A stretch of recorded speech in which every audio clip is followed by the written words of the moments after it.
福音第7章第1至37節。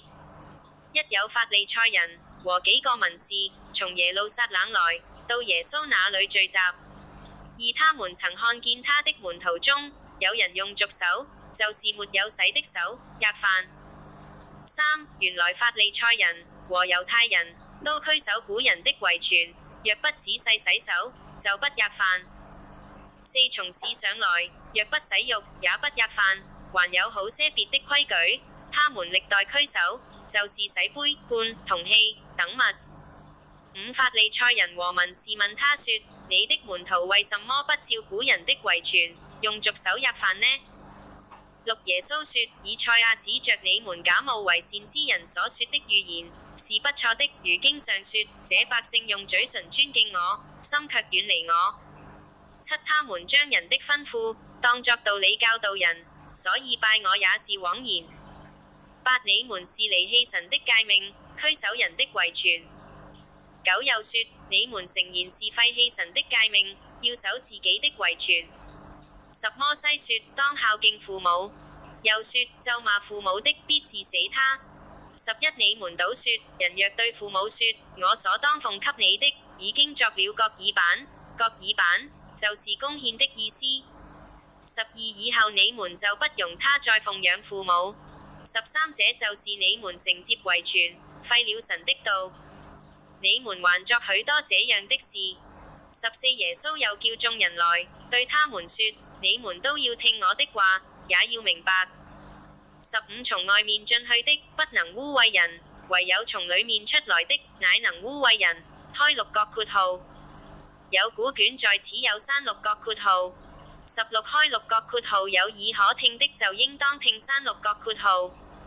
17耶穌離開眾人，進了屋子，門徒就問他這比喻的意思。18耶穌對他們說：你們也是這樣不明白麼？豈不曉得凡從外面進入的不能污穢人？19因為不是入他的心，乃是入他的肚腹，又落到茅廁裡。這是說各樣的食物都是潔淨的。20又說：從人裡面出來的，那才能污穢人。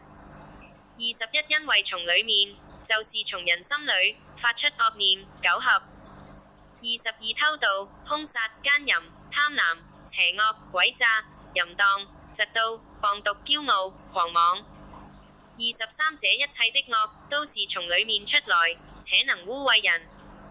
24耶穌從那裡起身，往推羅西頓的境內去，進了一家，不願意人知道，卻隱藏不住。25當下有一個婦人，她的小女兒被污鬼附着，聽見耶穌的事，就來俯伏在他腳前。26這婦人是希利尼人，屬敘利非尼基族。她求耶穌趕出那鬼，離開她的女兒。27耶穌對她說：讓兒女們先吔飽，不好拿兒女的餅丟給狗吔。28婦人回答說：主啊，不錯，但是狗在桌子底下也吔孩子們的碎渣兒。29耶穌對她說：因這句話，你回去吧，鬼已經離開你的女兒了。30她就回家去，見小孩子在床上，鬼已經出去了。31耶穌又離了推羅的境界，經過西頓，就從低加波利境內來到加利利海。32有人帶着一個耳聾舌結的人來見耶穌，求他按手在他身上。